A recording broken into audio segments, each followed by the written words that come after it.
Hello and welcome to Cinema Sappy. It is me, George, doing another Spider-Man review, this time with Chris. For some reason I'm doing the intro. Well, the reason is precisely because he's got a bad voice. This is why I'm milking it, I don't know what to say, but we are continuing our trio of Spider-Man, the good Spider-Man films, definitely the good ones after seeing the new one, the three good ones. And we're capping off with Sam Raimi's Spider-Man 3. Very controversial to some people. I'd like to apologise for this coming up very late. This is my fault. I've had a very, very busy week. We are literally rushing things left, right and centre. We've got Homecoming review, 2 hours from recording beginning now. But yes, Chris, hello. Hello, I'm even more glad we didn't do Amazing Spider-Man reviews now, because we wouldn't have had time to have even got those ones out. But yes, so as you said in the intro, my voice is a little croaky, it's very weak, so I'm going to do my best to talk about this and Homecoming afterwards, because Lord knows we definitely have a lot to say on both of these ones. So, Spider-Man 3, the vintage year of 2007, the year that also gave us Pirates of the Caribbean at World's End. Two big finales, what we thought at the time, two trilogies, and Spider-Man 3, I believe, was the highest grossing film of that year. 890 million, I think. But I remember the hype around this film. As I said, I didn't see Spider-Man 1 or 2 in the cinema. But when I did get them on DVD, I watched the absolute living hell out of them. So I was all caught up and I was ready and I was on the hype train for when Spider-Man 3 was coming out. And you know what? I think this is just cliche to say it at this point, because I think that everyone has the same view on this film for the most part. This is definitely the weakest one of the trilogy. People have talked about this film to absolutely death. They've just torn it to shreds, brought up all the problems, and I completely agree with all the problems. This is definitely has a lot of flaws to it. But with that being said, call it blind nostalgia, call it what you will, call it just that it's bringing in the same characters from the other two. I still really find this movie entertaining, and I watched this a couple of days ago in preparation for this review, and I still had a great time with it. I rewatched this for this review, and it was 1 a.m. in the morning. I'm the kind of person that goes to bed at like 12, 1. And you know what? I went straight through it. I watched it all at once. I wasn't tired. I was enjoying quite a bit of it, in all honesty. It does have its problems. I'm not hiding from that. The previous two reviews, I've said pick a favourite scene. I said, well, they're all great. In this, is you can pick bad scenes, you can pick great scenes. It varies between the two of them. Mm-hmm. There's no denying any of that. The first time I saw this, though, I believe I can remember the trailer. I think it was attached to Casino Royale in 2006 at the cinema. And I just remember him asleep in bed with the Aunt May voiceover and the black goo going on him. And the shot of the church as well. Yes. And at the time, this is obviously, I'm 10 years old. I didn't know that Venom was in this film. I thought the symbiote, whatever you want to pronounce it, symbiote, yeah, was in this to trigger Venom for a future film. And I know that I think in the trailer, I don't know if it's this trailer, another way, he says, I'm Edward Brooke Jr., nonsense, blah, blah, blah. But I never thought for this single day in my life that Venom would be in this, because it was so focused on Green Goblin Jr., Sandman, that they'd never do Venom, and they did. So that's one thing. But that teaser trailer of it jumping on his suit, Aunt May, like revenge is like a poison. Mm-hmm. It was an incredible teaser trailer. I remember that. And even when the DVD came out for Casino Royale, I was rewatching that film loads. So I kept seeing the Spider-Man 3 trailers, and it got to May when Spider-Man 3 came out. I can't give the exact date. However, this was the very second film of my life where I watched it on the opening day, and this was a big deal for me. It was a family trip. The 5 of us went. It's maybe back then it was more common for 5 to go, because obviously I was the youngest, I was 10 and we had older sisters, blah blah blah. But it was a massive drama, and it was so excited going to this. I bought like a newspaper before to get a free Spider-Man 3 goodie bag, and I was so buzzing for this. If for anyone that wants to know, the first film I saw on release day was Revenge of the Sith. I cannot believe I stuttered then. I should stab myself in dishonour. But I was hyped up and I watched it, and I loved it through and through. I had such a blast watching this. I remember even news round back in the day, they reported that the following weekend that Spider-Man 4, 5 and 6 had been announced, and it was a good. It's that meme, but it was a good day. And and then as the years gone by, I found out people hated it, and just like the prequels, there was this one day when I rewatched it, and suddenly it wasn't as good as it once was. Yeah. However, it still got some real good stuff in it. Absolutely, and I remember my opening day with Spider-Man 3 as well. It was packed out completely. There was barely a free seat in there. But even at that age, and I think I would have been, 14 when this came out, I remember quite distinctly the certain scenes, like the whole Peter Parker dancing down the street to James Brown, especially the jazz club scene. I remember people like snickering and laughing, and not laughing in a comedic way, kind of face palming and like laughing, going like, "Oh God, what are we watching?" I remember that, and I remember kind of being there with them. In those particular scenes, there are always the scenes that everyone picks out with this film that aren't the best scenes in this film. But especially because we've talked about Spider-Man and Spider-Man 2 fairly recently, and I've watched them, I would say that those are just great movies, beginning to end, solid, focused films.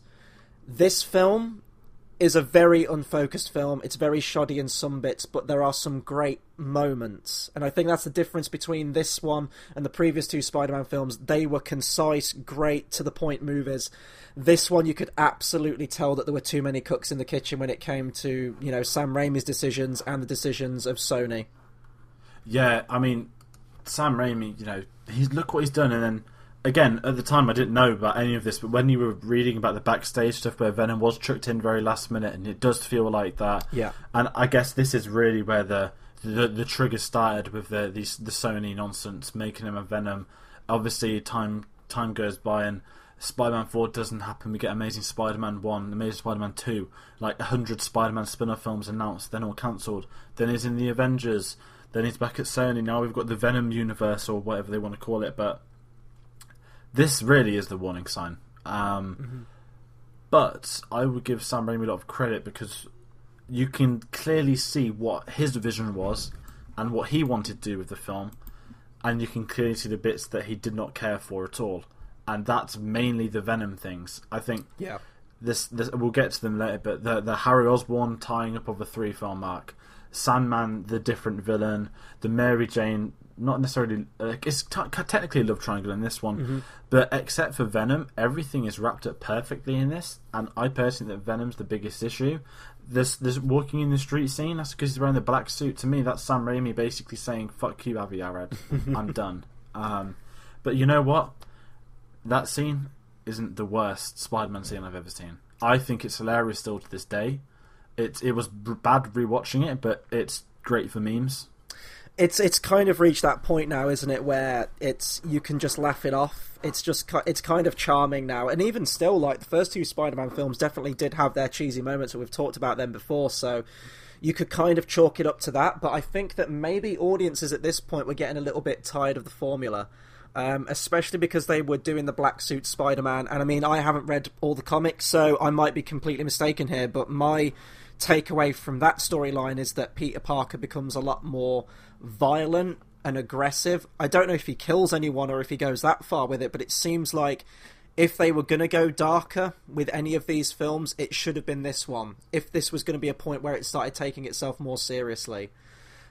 So I don't know if that segue back to the campy humour really worked with this one. The whole formula towards the end, which we'll talk about when we get to Mary Jane, it felt very by the numbers. She's the damsel in distress again, so I think a lot of audiences tuned out with that stuff. But yeah, in terms of the villains, a bit of behind the scenes, I think this film would have still been very crowded, even without Venom, because the original plan for this, as far as I'm aware, was that they were going to have Harry Osborn. Sam Raimi wanted to tie up that plot line, so I knew that he was going to die at the end. Sandman was going to be in the movie. I think he was going to be a much bigger focus in the original version of the movie he wanted to make, opposed to what we got. And even the Vulture was in talks to be in this movie, and I think they'd squared up Sir Ben Kingsley to play him, and then I don't know if eventually with the script reworking they wanted to push Vulture back to Spider-Man 4, because I remember all the rumours that came out about that Spider-Man 4 was going to be the Vulture. A new henchwoman called the Vultress, I think. And I think that Mysterio was going to be in the sequel too. So Venom came into the fold very late on, because Sam Raimi was against the idea, because he didn't like Venom as a character. purely because he's kind of a very humanless character. He doesn't really have much emotion to him other than rage. He doesn't have any kind of emotional backstory to him or anything like that, and I think that Sam Raimi did favour that. If you look at the Goblin, maybe less to a lesser degree in the Goblin, but there is an element there where he is torn. He is that vulnerable character with a split personality. Doc Ock, we've talked about, one of the greatest sympathetic villains of all the comic book movies, and he tries to do the same with Sandman as well, so I can understand why he didn't want to do that. But then again, Sam Raimi was convinced, and apparently as he read more about Venom, as he watched more stuff with Venom, he got completely on board with the character.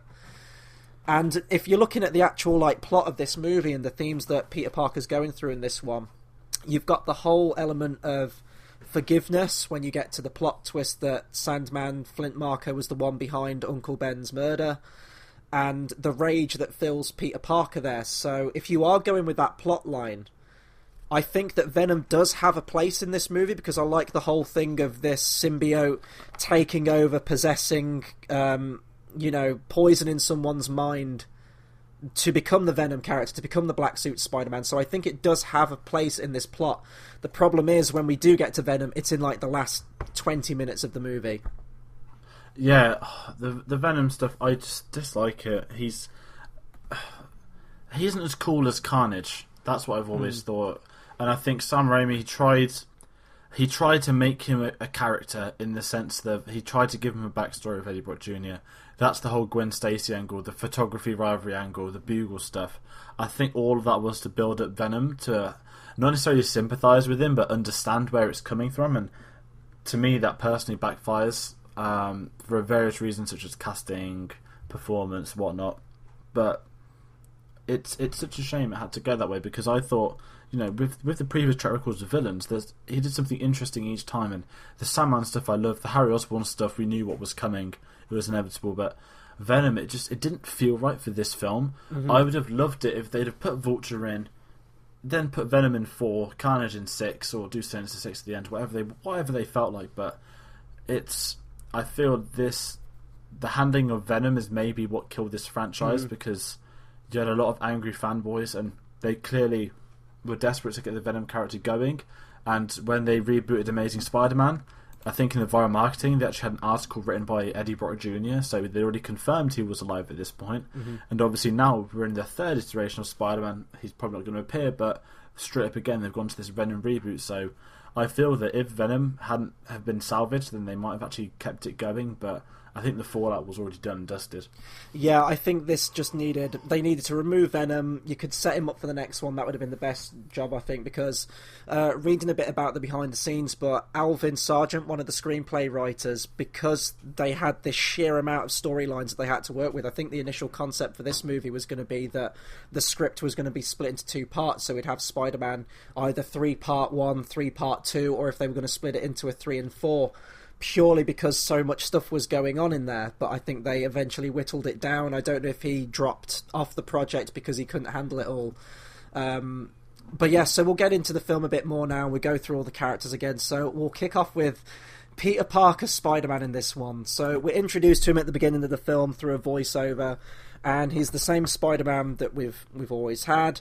The action scenes and stuff is still great with Spider-Man. Love all that stuff. It's really the Peter Parker stuff that's the problem in this film, more so than the actual Spider-Man stuff, in my opinion. Which is a shame, because especially when we go back to Spider-Man 2, we talked about, we loved the journey that Peter Parker's character went on in that, which then developed and evolved alongside the Spider-Man character. This one, yeah, you do have the black suit Spider-Man, which is cool. I mean, we can talk about the design of the actual suit later, because I think we're a bit divided on that one. But Peter Parker's the problem in this film, and I think that's more, as I said, a question of tone and direction of how they were trying to get that emotion of the character across. They didn't really go adult with it or dark with it when I think they should have. They kept it very much to the campy, light-hearted side that we'd had in the previous 2. Yeah, I don't feel there's any natural progression. No. When you look at Peter Parker in 1 and 2, he's not cocky at all. And suddenly, by the time we've started 3, he's incredibly cocky. And I know that the black stuff, we'll get to that later, but that's basically the drug. Yeah. That he feeds off it. But you do that. You get the cocky stuff once he's wearing it. Like that's what they should have done. It shouldn't have been from the get go. As Mary Jane says, it isn't about you. It's about me for once. I know it's a bit later on in the film, but that's the whole point of it. We get I like what they do with her, that she's made it to Broadway and she's gone after like basically one show. I like that angle. I like the Harry stuff, but it just feels completely different, like the performance of Peter Parker. And the bit where he kisses Gwen Stacy at the parade, that to me seems really out of character, and it's only in the movie to stir up character drama. It doesn't seem like a genuine decision that Peter Parker would make in that point. Yeah, if it had been Black Suit Spider-Man, that would have worked, but that's him getting the key to the city and he does his kiss with her. And I remember saying it, like, it's very, very random. Like, it's not that, it doesn't need to be there at all. Because he knows that Mary Jane's watching anyway. Like, and she says, like, how do you think it would have made me feel if I'd, seen you kiss like that? And he just seems completely oblivious to it. I think that's really out of character. And it's really just done to fuel that whole love triangle thing that goes on in this film. Or, I guess, could you say it's like a love pentagram or something, or whatever, because we've got Gwen Stacy and Eddie Brock in the mix as well, in some way, shape or form. Let's talk about Mary Jane for a bit then as well. I really can't stand her in this movie at all. She seems really just... Even Kirsten Dunst in this film, she doesn't feel like her heart's in it. She felt like she was ready to leave the franchise, like she was done. And I know that's probably not the case because no actor goes in like that. Well, not that I know of anyway, especially in a film like this. But I don't like... A character just feels really mean and self-centered, kind of like Peter Parker's character as well. So I guess the two are a great match for each other. But, when she knows that he's Spider-Man. She knows that, and she knows that he has to deal with all these things on a daily basis, but she just doesn't seem very understanding towards that like she did with it in Spider-Man 2. She just seems really kind of self-centered and wrapped up in her own little world in this one, and it seems, again, a little bit out of character for her as well.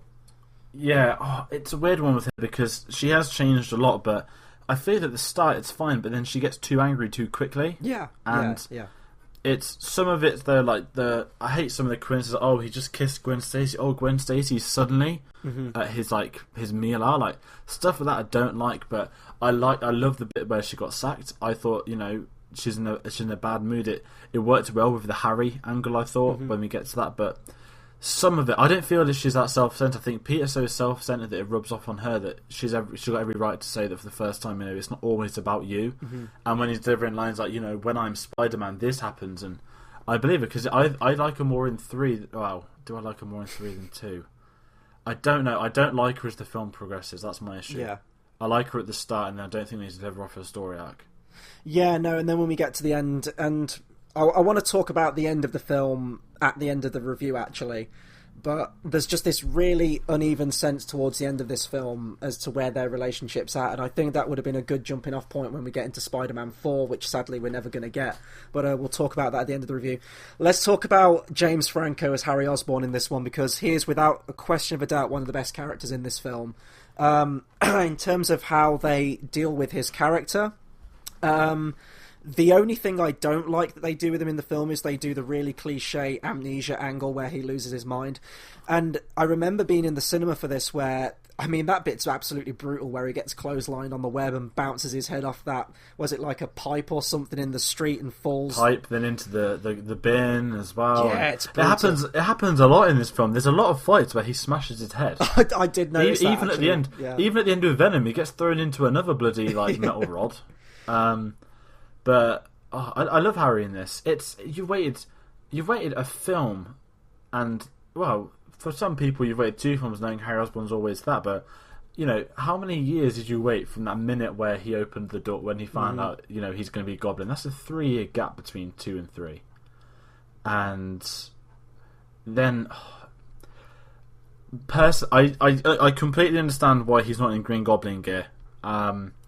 However, I'm not too big on the whole flying snowboard. No, thing. I hate it. I hate it. I hate the look of him in this. I understand them not wanting to do Goblin, but they should have. When you take the green stuff, it's meant to turn you insane. That was made abundantly clear in the first film. He's not insane. He's high on drugs for all the film, and you can see it in his eyes. But it doesn't feel like he's changed. He's just, I mean, he already looked ripped anyway in the other films. Like if anything, he looked more ripped in Spider-Man 2 than 3. In this, you can clearly tell like Franco's on drugs. It's not a bad thing. James Franco is an absolute hero. He's hilarious and great, but it doesn't have the payoff. It has the payoff. The Green Goblin moments don't work when we first get him. I get the whole point is, but when you wait 3 years to see him be Green Goblin and he does one fight scene and like dies, it should have been like some anonymous attacks the Goblin's back, and then there's a big dramatic reveal that it's Harry. But it was back then. It's worth it when you get the team up at the end, but the build up is a disappointment to what it should and could have been. Yeah, I agree. I actually would have really liked to have seen him in the same not the same costume. I would have liked for him to at least have wore the mask. I wanted the glider. Osborn did. And the glider, yeah. Glider was my expectation. Yeah, I'd have done anything for the mask, but I knew that Sam Raimi said that he didn't want him to be directly like the Green Goblin. He wanted him to be the middle ground. So, instead of a mask, he has half a mask. Instead of armor, he has some armor. Instead of a glider, he has a snowboard. I get the half thing very well. Thank you, Sam. But here's the thing, like, you can't tell me that in a film production where they have hundreds of concept artists that snowboarding gear was the best design that they could come up with for the new Goblin. You can't tell me that. There had to have been something else that was better than this. I would have liked the original mask and the glider because I think that would have been a cool, passing of the torch, like a thing that was left down from his dad to him. And then you could go with the angle that's literally the only thing of his dad's he has left. Maybe you could have filtered that into the plot, maybe. Especially because in the comics, the second Goblin is exactly the same costume. Now, that's not for me to say that I wanted to see James Franco in Power Rangers gear like Willem Dafoe was in the first movie, but there definitely had to have been a better design there. And I liked all the new gadgets and stuff like that. I liked the... I think they were in Spider-Man 1, weren't they? The ones with, like... They looked like the Golden Snitch, the pumpkin bombs with the wings on it. Oh, yeah, they're in the first one. The original Easter egg of, I hate those things when they're trying to get him. Yeah. Although he hasn't seen them in 4 years, and he only came up against them once. I like the sword as well. He's got, like, a green sword. I like the power sword. It's like something out of Halo. It could be worse. He could have Green Goblin disease and look like a bruised face, pointy ears, stupid glider, weird, stupid laughs. It could have been worse. It really could have. Thank God it wasn't that bad. Jesus Christ. It's more for what you were saying, though. Like, you have that whole wait and you get, like, an action scene. Not even with Spider-Man and the new Goblin. It's Peter Parker and the Goblin. It's the first action scene in the movie, and then it's pretty much just James Franco, and then they team up their best buddies at the end. I think we should have definitely had a lot more with that. And the whole amnesia angle, I think that's just such an easy way out of that entire plot line, and then it's just kind of dropped. But there's a moment in the film, and I remember watching it for the first time as well, thinking this, where he's rushed to hospital, Peter Parker comes in, and James Franco plays it in a way where I still wasn't sure if he had really lost his mind or if he was just doing it as a way to get closer to Peter Parker so then he could spring his revenge on him again. It seemed like he wasn't completely genuine with it. Like, he gives him, like, this smirk, but maybe that's just James Franco being completely high and just grinning and laughing all the time. So it felt like a little bit of a wasted opportunity with that. Whether I like the whole love triangle angle thing again, I don't know, but I will say that James Franco is definitely one of the strongest things in this film, especially at the moment at the end. I think his redemption, where he does come round, is great. It leads to some fantastically choreographed action. And the moment where he dies at the end, I cried like a fucking baby when I watched this for the first time, because I love the character of Harry. It was a friendship that was genuine, that had been built for 3 years. It felt earned. And it felt like the right thing to do with the character as well, to kill him off in that moment, to sacrifice himself to save Peter. I thought that was a nice redemption. And, taking all the crying memes aside and everything like that comes with Tobey Maguire so often, I thought he played that fantastically, and I thought all three of them in that moment, it was almost like the final shot of Deathly Hallows Part 2, where you've got the three main characters on the bridge. It felt like that to me. Yeah, I remember seeing this at the cinema. I didn't cry. My older sister did. She used to fancy James Franco. That's a secret, but oh well. It's rewatching that. I teared up a little bit. I didn't cry, but I teared up because it's the music's really nice in that scene too. the music, the setting, the shots, what's happened previously, and it's a very strong performance from Tobey Maguire. And yes, it's a very funny meme. A meme so good that we've already used it once today. But it's realistic. I mean, they've been together 3 films, 5 years on if you include like gaps between filming and when one come out and when 3 come out. Mm-hmm. And it's the end of the Harry arc because there is nothing left for him to do. They needed to kill him off, but the way the sacrifice with Venom, I loved it, and it's a big character moment. And because of that build up, you believe it. You've always believed their friendship, and you believe that Harry's turning good at this point. But it was. I think it's his line when like he said he's like reunited with his friends, like he's dying by his friends. I think that's what hits you the most. Mm-hmm. It's a wonderful scene. It's one of the strongest scenes of this trilogy. I actually thought that was going to be the closing scene of the film because the music seems to build to a crescendo, the camera pulls out, and then it fades to black, and it kind of returns to King's You a little bit at the end of this film with how many endings you get, but I'm fine with it because it is the final part of the trilogy. Let's move on to one of our other big villains in this film. So we have Thomas Hayden Church playing Flint Marko, the Sandman. I'm really torn on this character because I think it's a great performance. I think visually you couldn't have picked a better actor to play him. I like some of the elements of the character. I think visually it's incredible, and I'll talk about the special effects with that one scene with the Sandman later on. The only thing is, it doesn't feel like he's in the movie enough for me to completely get on board with the plight of the character, what he's trying to do, because there are vast sections of this film where he just disappears. Like, they don't know what to do with him, they don't know how to integrate him into the plot effectively. So, and I think, I mean, you talked about that you think the film takes a dive pretty much where he turns into Mudman when he gets swamped with the water in the subway, and I'll agree. And then he's just brought back at the end for an action scene. I think had this guy have been the main villain, I think this could equally have been as emotional, if not more so, than the Dr. Octopus character. As such, what we get, because we don't get all that much, it feels like the effects, what they were trying to get across with the character, are completely lessened. So all you really get with him really are some inventive action scenes. Yeah, it's a character. If you look at Batman, if you look at Spider-Man's rogue gallery, he's not near the top. He's one of the weakest members of Sinister Six, but there's a place for him. And as I remember for the animated one, I remember him and Hydra Man having like a never-ending battle, which obviously sand versus water. For those that don't know anything about science, that turn into mud. And I like what Sam Raimi did with the penny angle. It's not as it's harder to do an angle about a sick girl getting money back because it's such a cliche trope. But it is, yeah. When you look at these villains, you've got Norman Osborn, you see why he turns evil because he wants to get his project done. Same with Doc Ock. It's nice that we don't have a scientific villain, and he just wants to get money for his daughter. Even at the start, when his wife says you killed a man, he says it wasn't like that, and that's one of his key lines. And I love what they do, that when Peter Parker has the vision in his head of how Uncle Ben was killed, to the reality that the closing scenes of Sandman. When he goes through the truth of it, I really like the character path, and I love at the end how he just like evaporates away to come back in Spider-Man 6. To oh, don't! It was true though, but I like Sandman. But the problem is the character of Sandman isn't. He's not that he's not well known enough. It's not an interesting enough character to devote an entire film around. He's literally just a criminal, I think, in the comics, isn't he? There's not really much anything else to him.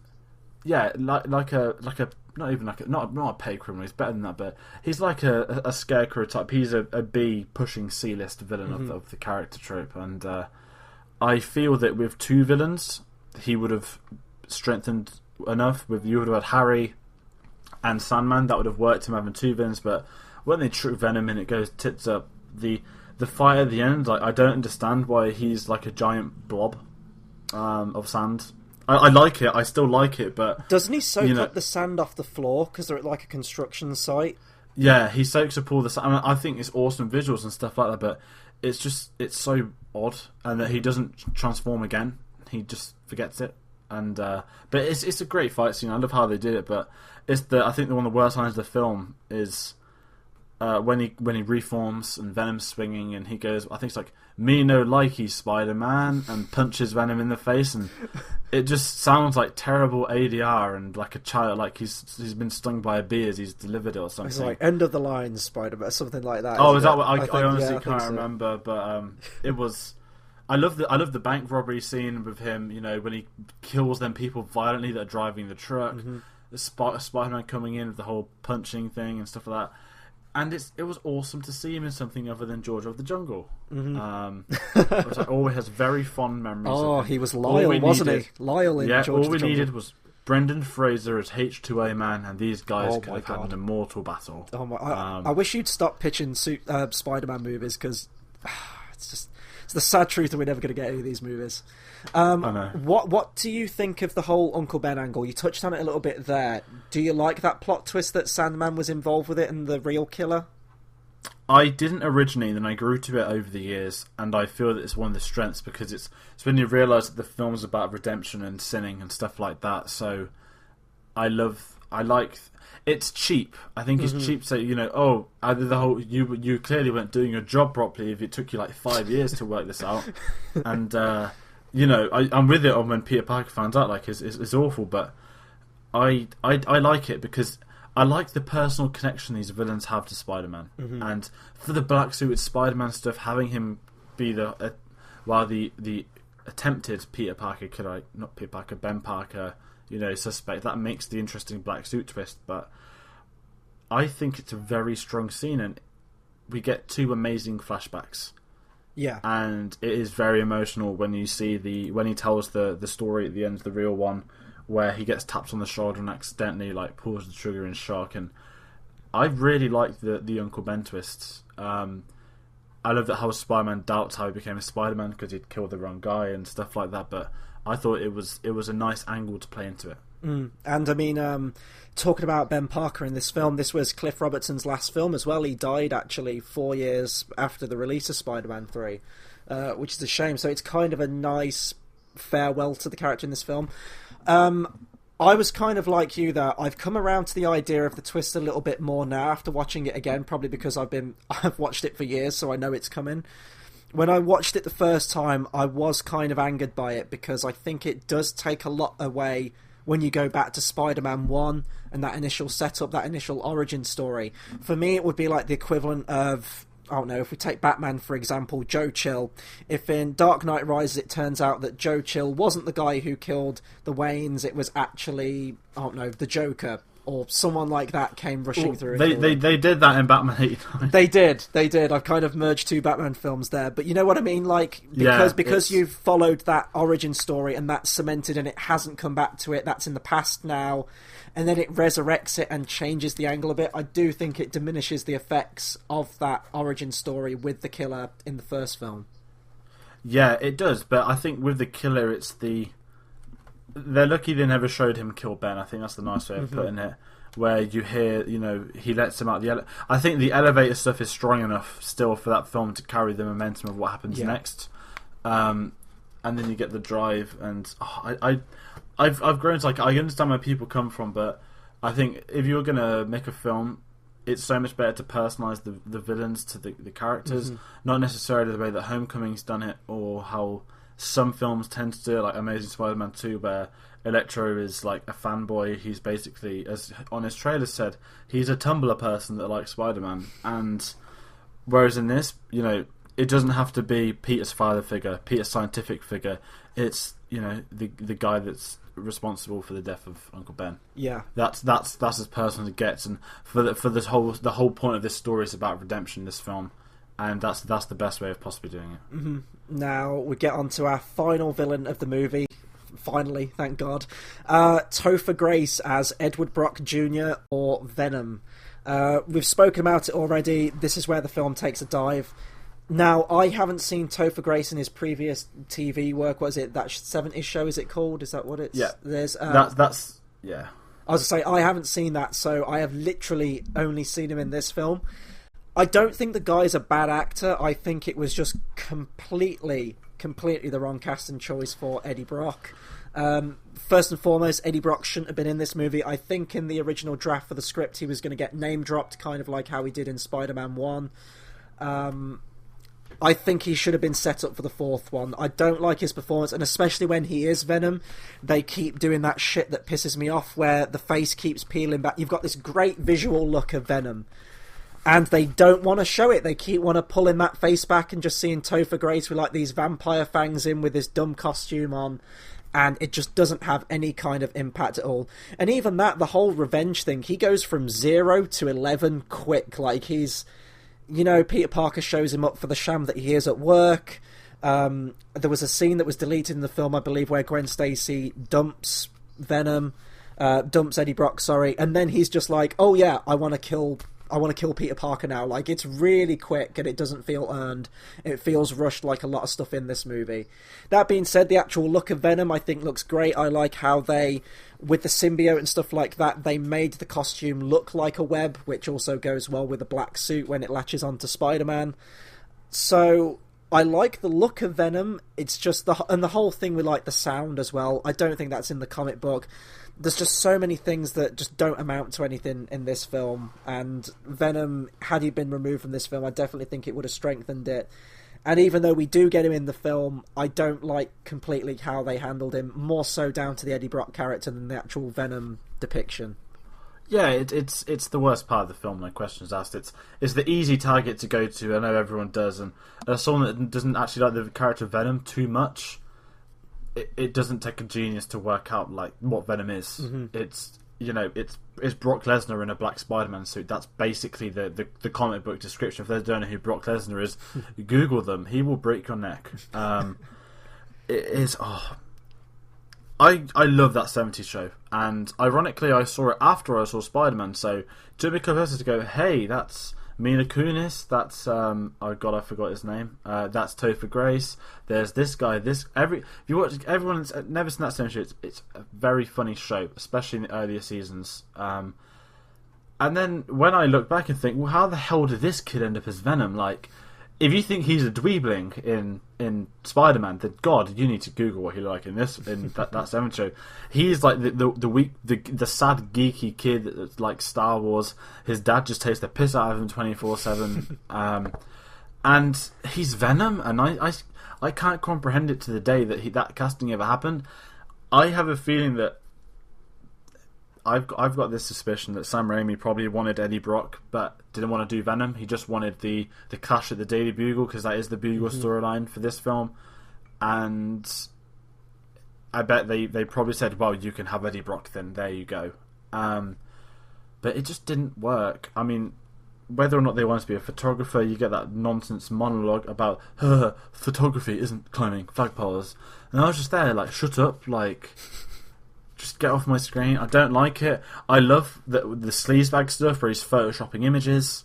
I thought that was a cool angle because he is meant to be a bit of the character of Eddie Brock, but well, I wouldn't say they don't deliver, because you know it's not going to deliver. It's when the new marketing's got Venom in it. I remember the day I found out Venom was in it. I think it was the week the film came out. Back in the day of sticker books, I got the Spider-Man 3 sticker book. And my parents were very strict on film sticker books, that I wouldn't get any stickers till after the film, but I'd always get the sticker book before. And one of the final pictures was of Venom, like of the underlay of the stickers before you put it there. And I was like, wait, Venom's in this film? What? And I hate the design of him. I hated the design when I saw him back then, because it's basically black Spider-Man with a xenomorph head. Mm-hmm. I don't like it at all. I get that's what they wanted to do, but the nicest thing of Venom is Tom Hardy. He is fucking ripped. He is Brock Lesnar. That is Venom. It shouldn't be an equal fighting between them, but it was in this. They handled it awfully. However, one of the best scenes of the film is the Venom transformation, I will say that. Yeah, that kind of goes back to Sam Raimi's roots as a horror director as well, especially a lot of the shots with the symbiote itself. It's done with like a POV camera, like the Deadites from Evil Dead, so there's a lot of similarities there. But speaking of the symbiote, one thing that really annoys me, and I touched on this in the Spider-Man 2 review, is that in Spider-Man 2 we're introduced to John Jameson, I believe his name is, J. Jonah Jameson's son, the famous astronaut, American hero. In the comic books, he is I'm sure they've done loads of other storylines, but the main one is that he brought the symbiote to Earth. He went to space, some kind of mission. He either found the alien symbiote or it latched onto his rocket. He went back to Earth and he brought the alien symbiote with him. You have the perfect setup to do the symbiote story like the comics, because you had that character. You also have given him motivation as well. His wife-to-be ran off to go with Peter Parker, so he has you know, he has that moment where he hates Peter Parker, so maybe he could put this, I don't know, he could hide the symbiote in his house or something like that because he doesn't know what it is. But you had set up there to do it, but all we get in the movie is that this meteorite just comes out of nowhere and boom, the symbiote's just there and happens to be where Peter Parker is. It feels really lazy, it feels really second thought, and I think that because they had the character there, why not just do the comic book story with it? It's probably because no one cared for John Jonah Jameson. Yeah, that's true. We all want to see his dad, not him.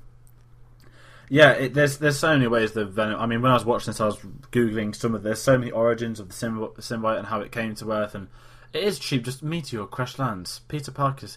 It reminds me of Space Jam. I'm sure there's a scene exactly like that with a spaceship coming into like a stadium or something like that. It's probably done better in Space Jam though than Spider-Man 3, but.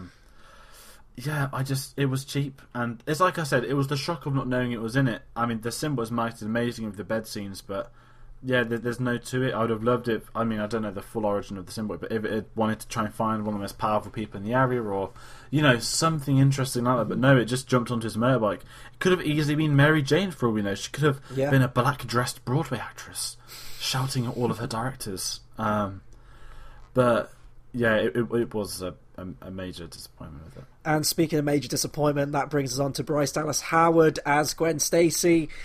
Pretty much nothing like the Gwen Stacy character at all. I think this was a studio decision. They wanted to throw Gwen Stacy in there. They made a point of that, but I do kind of put the blame on Raimi here because her performance, for one, is terrible in this film, and the character should be called anything other than Gwen Stacy because the only thing is that she is in Peter Parker's chemistry class, and she comes across as the ditzy blonde that really doesn't know what she's doing half the time, which is the furthest removed from the character of Gwen Stacy. That's one thing I will say about the Amazing Spider-Man films, is that they did nail Gwen Stacy's character.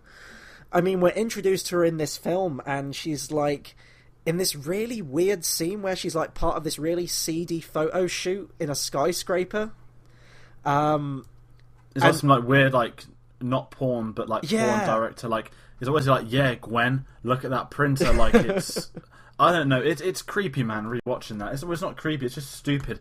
So then Gwen Stacy's meant to be that childhood girlfriend that gets chucked off a bridge and breaks her neck. It feels like the way I see it, they wanted to do a sub-romance plot. It should have been with Betty Brant, who's been in the previous 3 films, and they even get a bit of sexual tension when he's in his black drug mode. Or even, like, what was planned for the 4th one, Vulturess. I think the original rumours was that he was going to sleep with her and make his engagement with Mary Jane, like, finish or something like that. But Gwen Stacy, I think, was added on for fan service, but no fans were actually asking for Gwen Stacy in this film. Mm-hmm. And then, again, she's kind of just dropped out the movie. She's there to serve her purpose. After the jazz club, I don't think we actually ever see her again, do we? Like, she's just out the movie. No, she's gone. I don't see her at university again at the end. She's nowhere to be seen. We do see her at the funeral scene, I think. Because she knew Harry really well, didn't she? The one thing I will say about the funeral scene is the cameo of not Flash Gordon, Flash Thompson. That's because I said that earlier by mistake.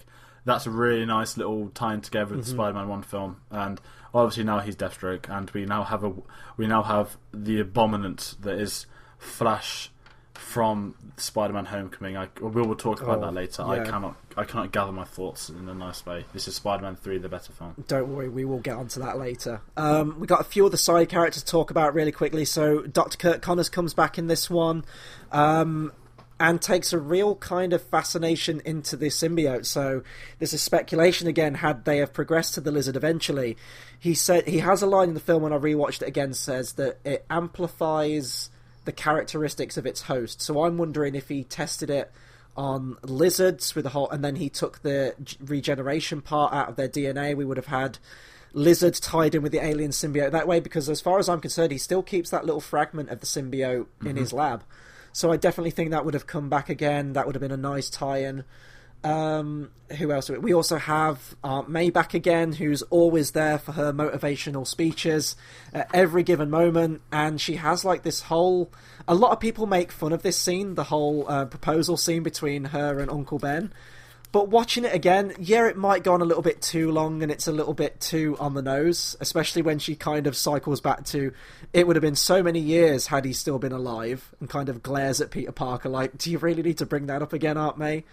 But watching it again, she always has the right speech for the right moment, if you know what I mean. And in that moment, Peter did need some guidance about being a husband, marrying Mary Jane, so it didn't bother me watching it again. It really didn't. No, it's nice seeing Aunt May. This is what Aunt May should be. She is the support. I love the fact that she doesn't know who Spider-Man is still.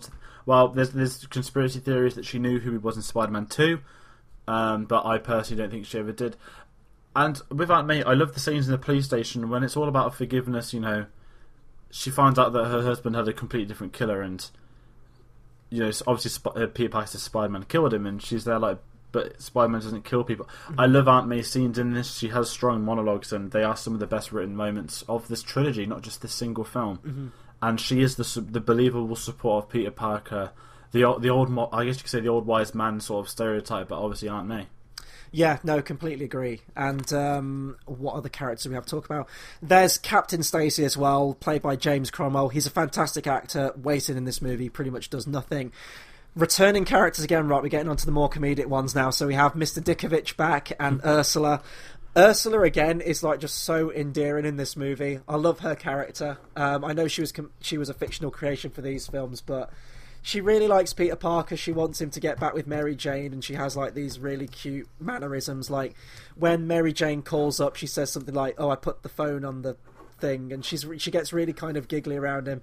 Dickovich is in fine form in this film again. Not quite as good as 2, and that's very similar to another character we'll be talking about in a minute. But he comes into the movie fairly late on. Like I remembered him being in Spider-Man 3 a lot more than he actually was until I rewatched it. But no, he's great in it again, and I like that they did retain those characters. And although Peter Parker's living the high life as Spider-Man and he's absolutely loving it, he's still at the same shithole apartment he was from Spider-Man 2. And he's still not paying his rent. No. The immortal the rent quotes. If you actually Google Mr. Dickovich, the suggested is rent at the end of it that comes up. I'm not actually joking. That happens every time you Google him. There's been some brilliant memes that have gone on in the past week. There's one with the Chosen One, where it's I can't ruin it all, but he's like I'm not going to talk about that. It's the Revenge of the Sith meme, isn't it? Essentially, yeah, it's the Revenge of the Sith meme with him. He's the Obi-Wan, and instead of I hate you, it's you'll get your rent when you fix the damn door. And it's I love his scenes in this still. Like he's still funny. The rent jokes there, not as many, but I think you don't need it as much in this because his life isn't as shit as it was in Spider-Man 2.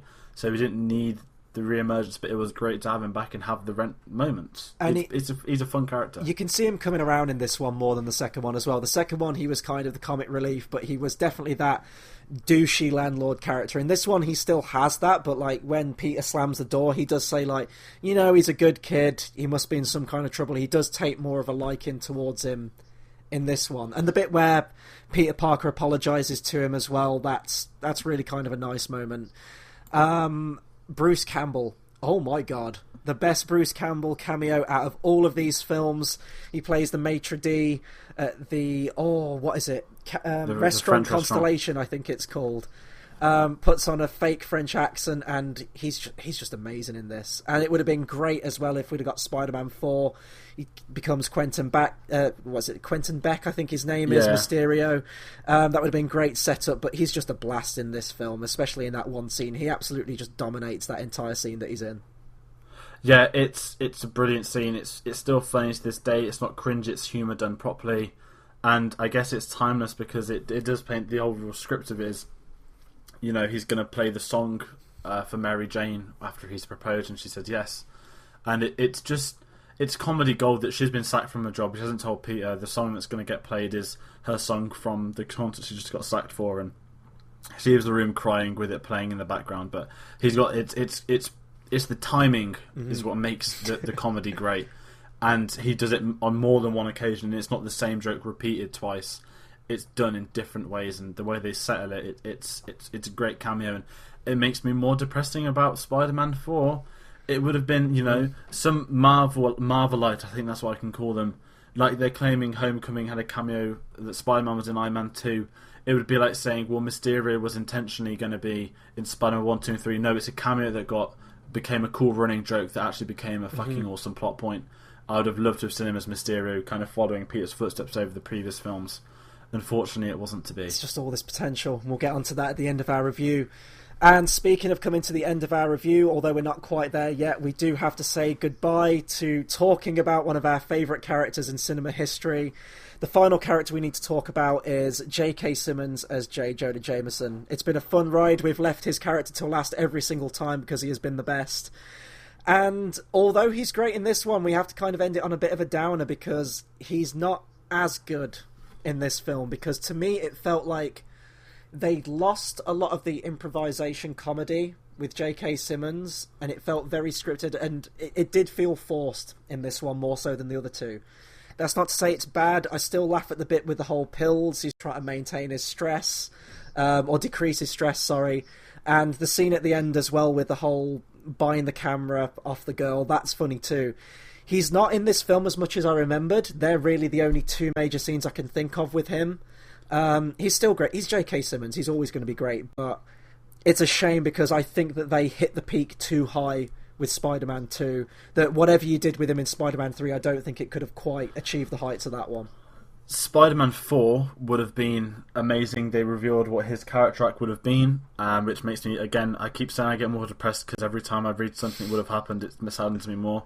Yeah, I think, how do you top Spider-Man 3? No, let him have one or two moments, doesn't have too many. I think because he's been so angry in the first two films, they give him a calm one, and it's more that the Bugle people are taking the piss out of him this time round rather than the other way. But he still has some brilliant moments where, does anyone care what I want? And the Weezer comes in like, I do. He's like, shut up, get out. Like he's still there in spirit. And then it's just right at the end where he's shouting Parker in the middle of a crowd. There's loads of stuff's happening, and he doesn't give a damn. He just wants his photographer there, and then you've got the little girl, and he's like, "How much for the camera?" He's like, $100. And it's priceless. And he wears a bowler hat like he does as Commissioner Gordon now, but he will always be J. Jonah Jameson. Absolutely. And I will talk about Spider-Man 4 Act because we can't leave on a downer of Spider-Man 3 for J.K. Simmons. The story is, he would have somehow, I think the Bugle were to be sold, or potentially to involve John Malkovich's Vulture to some degree, and J. Jonah Jameson would lose his role as editor. He would be placed in an office booth at the Bugle, like the lowest of the low, and you can picture the comedy gold of him going from his own office on the top floor to, bottom office booth. Oh, that would have been golden. Oh, man. This... I don't want to talk about Spider-Man 4 anymore, because as you said, it just gets more and more disheartening every time we do. God, Sony just didn't have a clue, did they, when they got rid of it? Because they were all going ahead with it, never mind. But that brings us to the end of our character rundown of this film. A few other sections to talk about. We need to talk about the action and CGI in this one because, like Spider-Man 2, this is incredible. Now, this didn't win any Oscars, I don't think. It certainly didn't win one for best visual effects, but I think out of all of them, this just stands to reason as well. As the years went by, they advanced with more special effects, and I think they were actually creating new stuff as they were making this film. These are the best effects in the entire series. The stuff with Sandman, I want to talk about the scene actually because that's definitely my favourite moment in the entire film, the birth of Sandman. I remember being sat in that movie theatre, seeing that Sandman scene and saying out loud, these are the best special effects I've ever seen in my life up until this point. Now, looking back, they're still great. Special effects have advanced even more since then. It's been 10 years since then. But the impact of that scene alone it completely wowed me.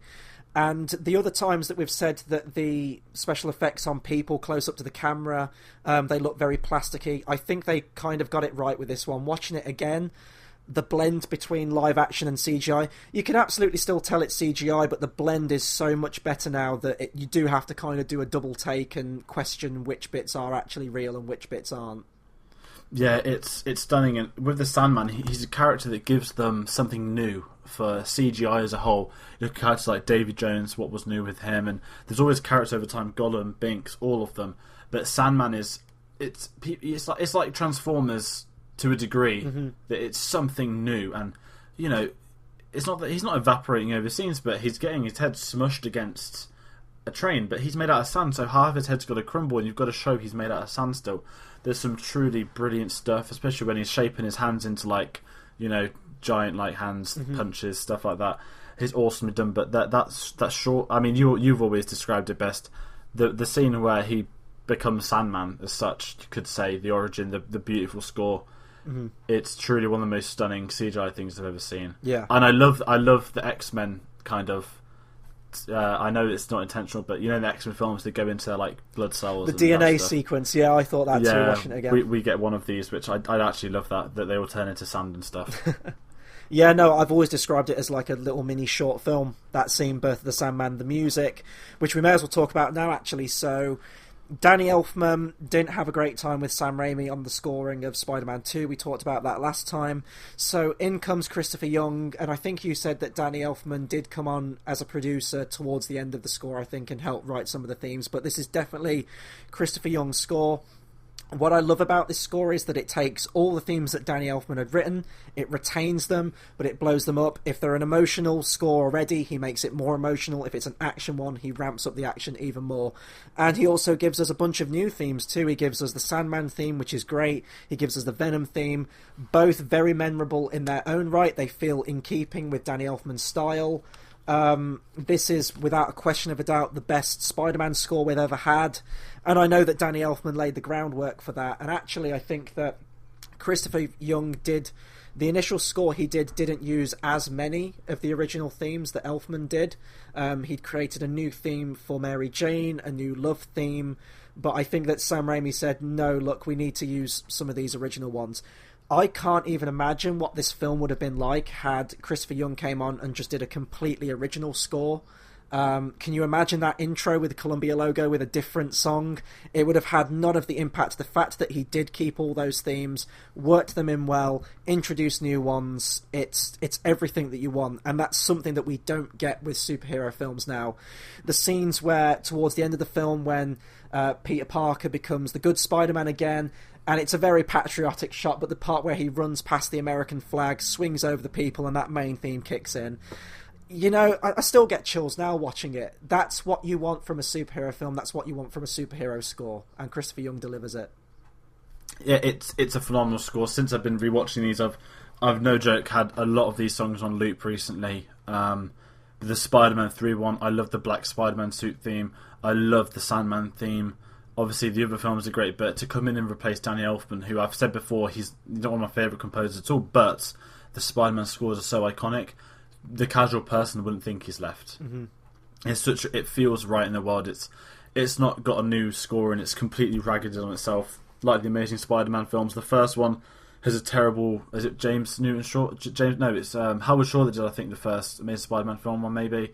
Zimmer took over. It was James Horner did the soundtrack. Oh, Horner, sorry, I got mixed up. And I personally think that the first one, I don't remember anything of that first soundtrack. Whereas Zimmer came in, Zimmer's a superhero, obviously, so I don't know what they're doing. I love Hans Zimmer, but they just went for him because he did Batman, because he did Man of Steel. Let's just get him in for Spider-Man. I like what he tried to do with it. His better stuff was with the villain stuff, but, you know, as a Zimmer fanboy, that can't come close to these ones. And he's not a dumb guy, he probably knows that anyway. But I did like the electro stuff, but the score in this is stunning, and it feels right to the universe. Yeah, absolutely. So that brings us... We're getting towards the end now, so I guess that brings us on to best moments now. We haven't actually raged against this film a lot. Like, we haven't even brought up, I don't think, like emo Peter Parker and the jazz club scene, everything like that. The point is really, they've been taught to death, haven't they? We know they're bad. We don't even need to bring it up and address it. So let's go with best moments for this one. Best moments of Spider-Man 3. Best moments of Spider-Man 3. Jesus Christ. Harry's death. Yeah.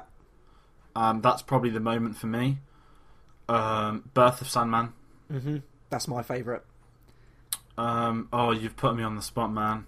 It's not like the other where I can lie and say the whole film. There's some truly terrible things. There's some great things. The church scene. That's not it. There's some great scenes, but they're the standout. And obviously Harry, for people, I think I said that Spider-Man 1 review, my favourite theme across the entirety of these films is On the Bridge. I did find the name of it, where the Green Goblin's coming in. They've got it's not the Green Goblin theme, but it should be, where it's this amazing theme with the glider. It returns when Harry turns back to the light side. It's one of the really if I was American, it's where you take the piss and shout America, but it's more like, yes, Goblin. And it's great hearing that. But there's some truly outstanding moments, but for the first time, but not the only time, we have some truly abysmal moments in the Spider-Man film. I want to talk about one of my worst moments in this film, and I hated it when I first saw it, and I hate it even more now. I don't even know how to describe it. It's newsroom exposition towards the end.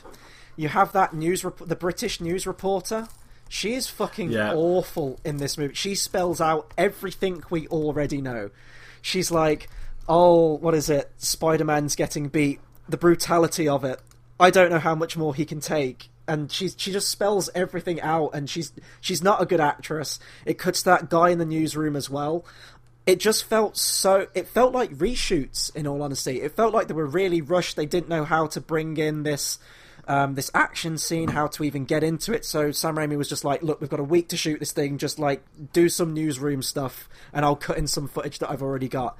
It felt like that, and just every time it's just so cringeworthy, and not even in the kind of, you know, you roll your eyes at it, haha, that's Sam Raimi cringy. This is just genuinely bad.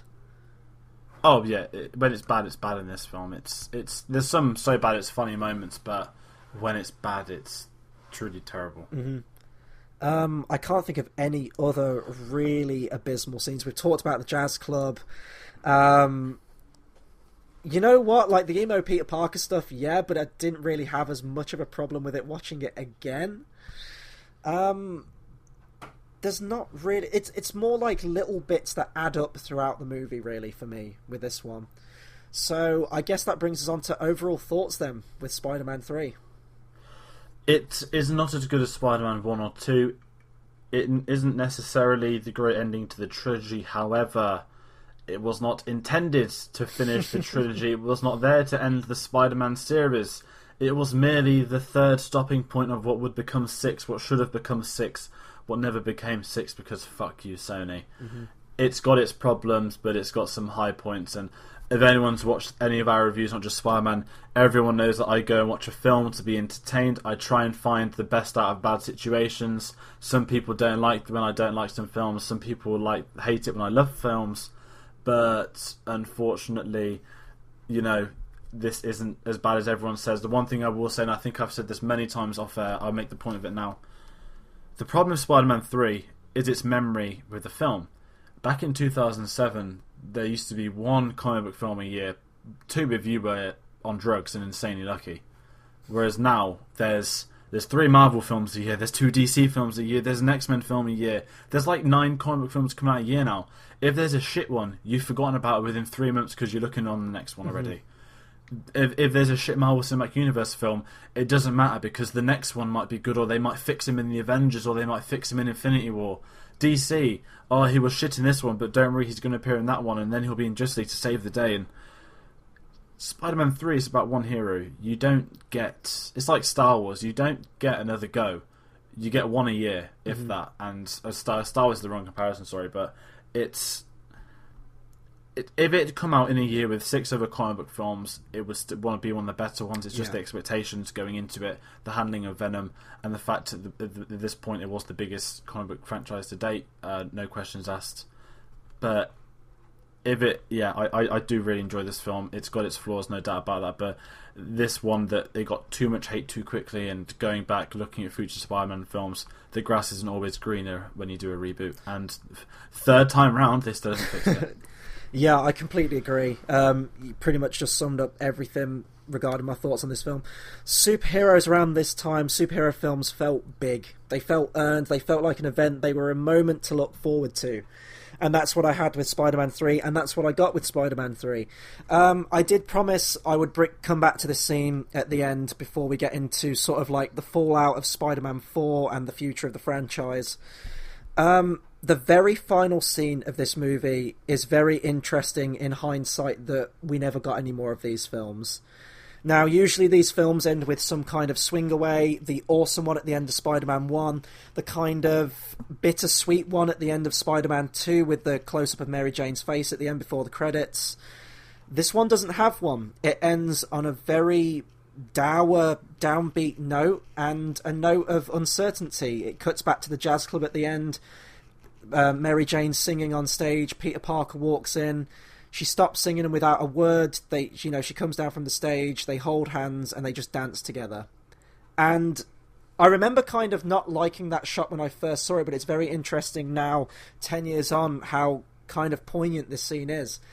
The fact that we never got any more of these movies, the potential that of what could have been had this series have gone on, and the fact that you end the shot with your two main characters, not in the costume, not anything like that. It's kind of like you've served us well, Tobey Maguire, thank you. And that's the kind of sense I got from it this time. And it might sound really sappy and things like that, but I didn't get ridiculously teared up, but I got a massive resounding sense of melancholy when I got to the end of this one.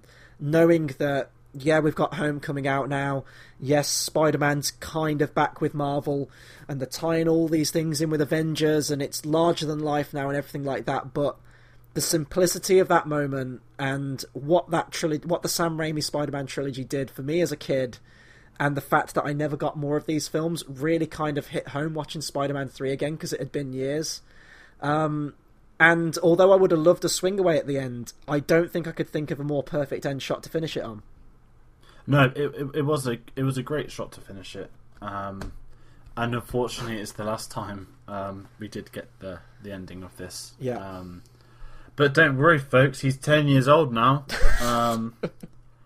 God, tonight, this is just for those. This is pre-recorded. This is coming after our Homecoming review. Mm-hmm. We have both witnessed Spider-Man: Homecoming, and it's not good. It's not good. We have a lot of thoughts on it, which we'll get into later. So I guess that'll do it for our discussion on the good Spider-Man films. Hopefully in many years to come, if we're still doing these, we'll have another good one that comes, can compare to these Sam Raimi ones, but in all honesty, I very much doubt it. So that'll do it for our review on Spider-Man 3. Be sure to comment, subscribe, let us know what you think of this film. Is it your least favourite one of the trilogy? Do you still think there are good points? Anything Spider-Man related, please do let us know. As you just said, George, later on tonight we'll be going live for our review on Spider-Man: Homecoming. We'll have many more movie reviews coming out in the upcoming weeks. We've got loads of shows going on now, so please hit that subscribe button, like, comment, share, all that good stuff. And until next time, we'll see you then. Thanks for listening.